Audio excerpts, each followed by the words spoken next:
Hey everyone, it's Denise Brown from caringourway.com. Thanks so much for being here. We are introducing you to the presenters of the Caring Conference, which happens on November 10th. And I'm thrilled and delighted to introduce you to Jacquelyn from momofmymom.com. Yeah. She cared for her. She cared for her grandmother and she cared for her mother. And she's actually going to join us to talk about journaling. So Jacquelyn, welcome. Thanks for being here. Absolutely. I'm so happy to be here. Thank you for having me. I do like to start out by just saying that I stutter. And so, people will see it and or hear it. And so it is what it is, but hey. That's fabulous. I never even thought about saying anything. Okay, I love that you just okay, because I mean, it's fabulous that you are just out there. You know what else I want to mention too? That so the first time we connected, we just had this great conversation. And then I put out the call for presentations and you submitted a proposal to present. I just thought this is fabulous because you could say, I'm not going to put myself out there. And instead you say, I'm sharing with the world what I know, what I can do, and the difference that I can make. And I think that's awesome. So it's terrific. It's terrific. Okay. No, yeah. Well, to even add to that, what I've had to realize is that my need to speak about this and share this story is even bigger than my fear of stuttering and in front of people. And so when I start out now, in order to ease my nerves, I just say, this is what happens, you'll see it. And then that just helps me let go of whatever tension I'm feeling about what people might think and all of that sort of stuff. Whenever any of, for instance, the graduates of any of my training programs talk about the first time they're going to go out and present, and they say, I'm so nervous about presenting, I always suggest, just let the audience know this is the first time. I'm nervous, bear with me. I'm grateful to be here to connect. I always think it's helpful for all of us to share what's happening for us right now so that the audience understands and then meets us in a place that is of true understanding. Oh, okay, I get it. I've been nervous, or I have a challenge as well. I think it's the honesty that just makes everybody comfortable. Yeah. And with that, I just think that sometimes when people see someone who is doing a presentation, there's this very structured way of just okay, let me pay attention and but I personally really want people to feel a part of the story. So when I let my perceived flaw out, that gets people to let their walls down much faster. And so it just makes it a more human experience.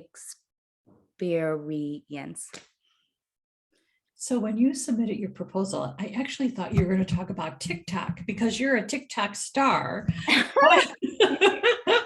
So you actually are going to present about journaling, which I think is awesome. So tell us about how journaling fit in your life before caregiving. Yes, so I was a huge journaler, and it probably started around 16 or so. We had something called timed writings, which I absolutely loved, where they put on this 10-minute timer. And the one rule was that your pen could not leave paper. So you had to write the entire time. And what I then realized was that you can write, I don't know what to write. I don't know what to write. But then slowly your stream of consciousness will then pick up, and then you'll just start writing everything, and it's a complete flow. And that became one of my anxiety releases really young. I'm as a people who stutter, like we have a slightly more sensitive nervous system. And so when I'm like nervous, I feel it in every inch. And I really had to learn ways to start controlling it. And journaling was my first step into it.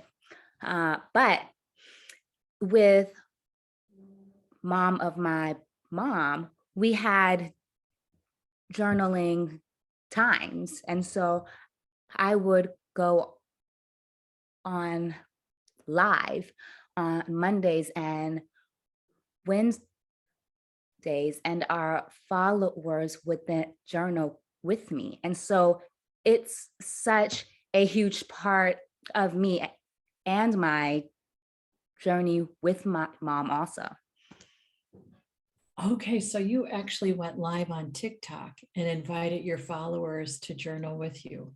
I went live on Instagram, Facebook, and I was on all the socials. I'm a social gal, so I'm all over them. Okay, so here's what's interesting too. So you talk about your nervous system. So I think during our caregiving experience, we actually encounter 15 different caregiving systems.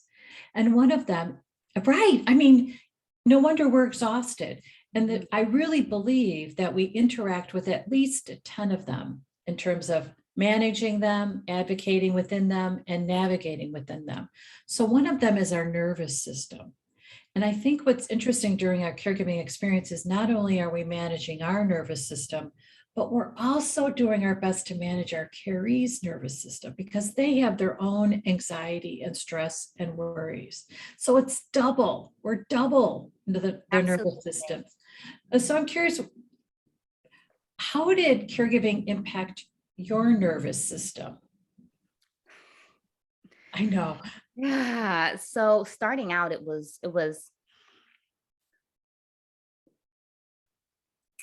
how do I structure this? So you've heard about these stages of caregiving.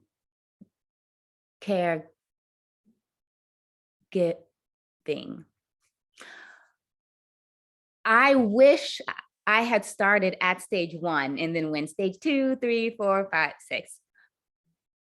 I started at stage like 4. So I flew home from New York City, and home is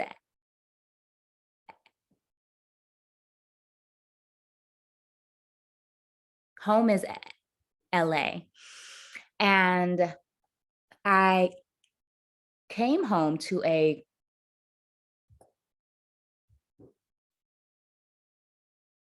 grandmother in her final stages of dementia and a mother in her starting. And so there was no like learning as you go.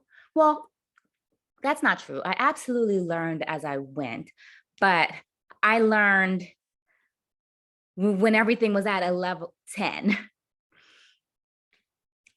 And so it impacted me greatly. I had hair loss in the middle of my head. I had incredible weight gain that first year, which like broke my heart because I had just lost like 15 pounds that I had been trying to lose for the past, you know.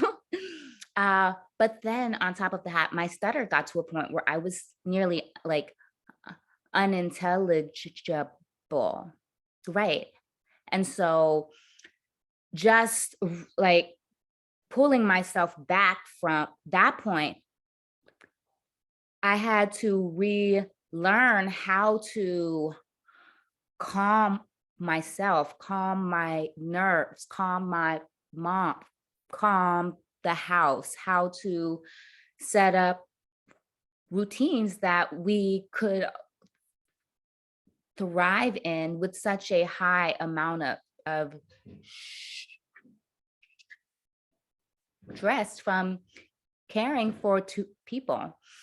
And so the anxiety was through the roof, through the roof. And the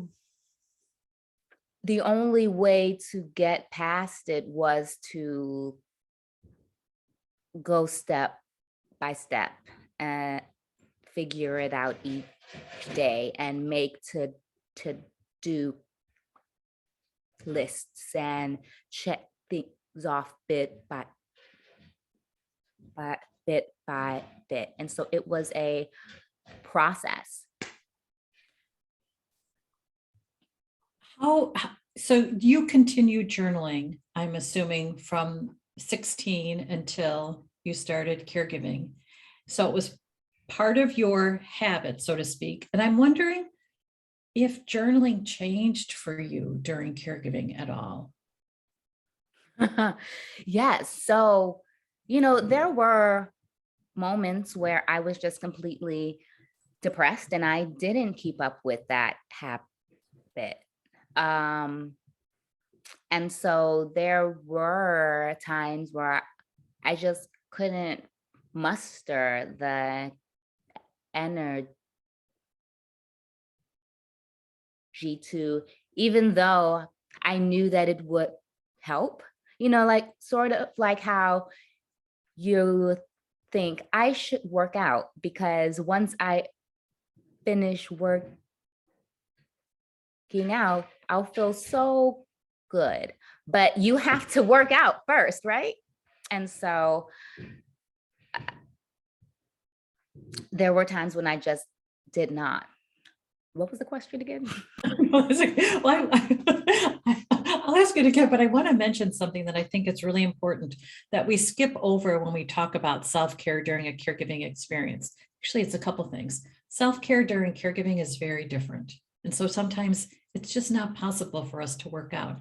The other part of it too is caregiving is a workout. So, right. So going to the gym after a day of working out probably isn't something that you feel motivated to do. And the other piece of it is you got thrust into the middle of, and you can correct me if I'm using the wrong term, but I just think about the tragedies. I mean, it's a tragedy to have two women who you dearly love not well.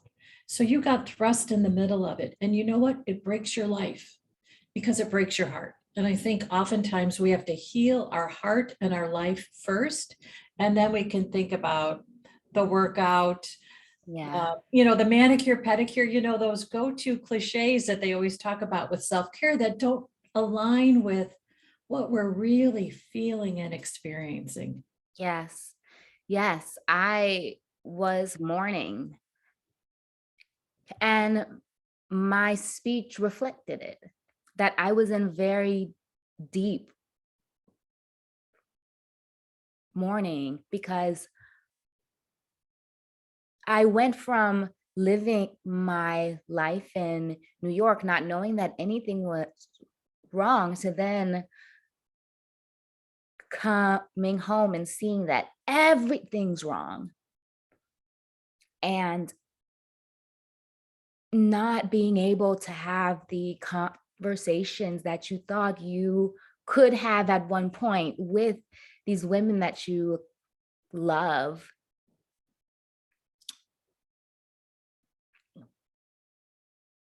Broke my heart. So what I think is interesting about journaling is that through the written word, you found your voice. Yes. Yes. Which is, there's so many like layers to this. Writing is so important to me overall, because oftentimes I felt like I couldn't say what I wanted, or no one would want to hear it, or no one would want to take the time to hear it. And so writing my thoughts down on paper became a way for me to still feel validated.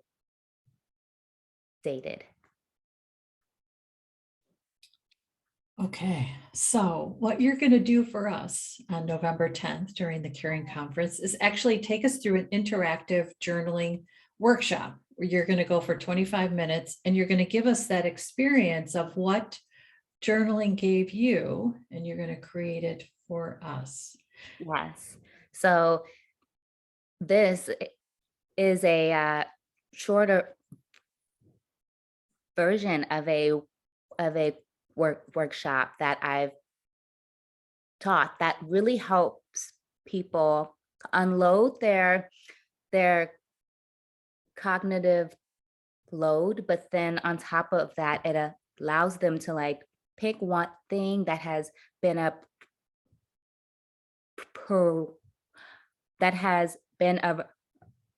of urgency in their mind, and then it allows them to take steps to then problem solve it. And caregiving is all about solving the different challenges and problems that arise. And so this is such an important skill that like helped me figure out how to get my mom in a car when she just couldn't like mentally figure out how to, or it helped me solve what to do when she kept the faucet running all night. And so these steps were a huge part of how I managed care for these 6 years that I cared for her. So it's this idea that we get out of our head by writing out what's in our head so that we can hear our own wisdom. Yes. Because it's the worries that get stuck up there and we can't hear what the next step is or what the right solution is. And then if we can read it, oh, wow. We only have so much mental space. And if we don't take the time to unload it, we can't make room for the answers to come. But on top of that, when you write down a goal that you want to accomplish, your mind subconsciously begins solving it. So just the act of writing it puts you one step forward. Yeah, that's why they say to actually write it out. It's the actual movement with your hand to paper. Yeah. That's Yeah. somehow, I find that fascinating that there's some kind of energy that happens that does move you forward. It helps you get unstuck. Which makes me really wonder what this whole technological advancement where everyone is just typing everything, what that is really doing to our psyche and our I don't know, ambition even. But I'm not a scientist, so I almost am going to pick up and show you my notebook, which is where I take all my notes, but I'm not going to do that to anybody. But I do still feel better writing it out. And you know what's so interesting is sometimes my body is just begging me to sit and write it out. I feel so compelled to do that because it is this release. yes. And like what people usually think is that when they sit down, they have to do it for 10, 15, even 20 minutes, but habits are formed by how frequently you do them, not by the amount of time. So you can literally sit down for 2 minutes daily, and that helps you form the routine of it also. You know, there's that author of Atomic Habits. Atomic Habits. Yes. Okay, well, I've never read it, but I've watched videos and I read about his theories. I suppose I should just read the book. But anyway, he talks about, you can correct me if I have it wrong, you know, just get ready to do something. So I'll think, you know what, I need to go take a walk. So I'll put my gym shoes on, and then guess what happens? I go take a walk because I have, because I have my gym shoes on. Yeah. I use that same tool where as soon as I wake up, I put on my sports bra, and I'm like, well, I have my sports bra on and it's tight, so I might as well just put my workout pants on. And yeah, it's honestly really helpful. That's a great idea. That is a great, okay, I'm gonna put on my sports bra before I put the coffee on. That's gonna be my new habit. And then, you know what? I think about doing this, which is a 7-minute workout. I used to do it in the winter. I'm in Chicago. It was easier to do that in the morning. And I should just do that while the coffee is perking. And then, you know, I'm up. Yeah. Yeah. And like that way, you're even sort of like treating yourself with the coffee.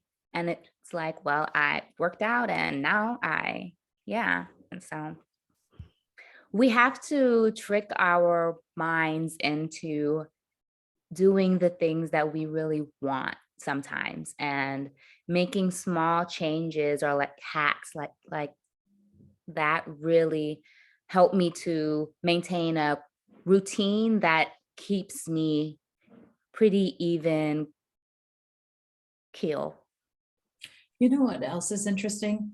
We have this idea that we really have to wait for motivation, that if we wait long enough, the motivation will come. And the truth is, the motivation only comes after action. We actually have to do something in order to be motivated to continue to do it. Exactly. The first step is always the hardest, but it's what will then continue propelling us forward. This was fabulous. Jacquelyn, thank you so much. This was so much fun. Okay, so your workshop is going to happen on November 10th. And we've got you scheduled for noon Eastern time, but you can go to caringourway.com to register to join us and to see the agenda. It's free. If you'd like to join us to get CEUs, it's $20 for 3 CEUs. And we look forward to seeing you then. And so if you want to stay connected to Jacquelyn, you want to go to her website, which is momofmom.com. Mom of my mom. Thank you. Go ahead. Yeah. Well, yeah. So it's momofmymom.com. If you look at the acronym, it spells mom. Mom. Oh, Yeah. Okay. And you can also find us on socials, literally everywhere. I am a social media person. So Mom of My Mom on Twitter, Facebook, Instagram, TikTok, we're all over there. Okay, that sounds awesome. So we look forward to seeing you on November 10th. Thank you so much. And I can't wait. Thanks everybody so much for watching. See you on November 10th at the Caregiving Conference. Take care. Bye-bye. Take care. Take care.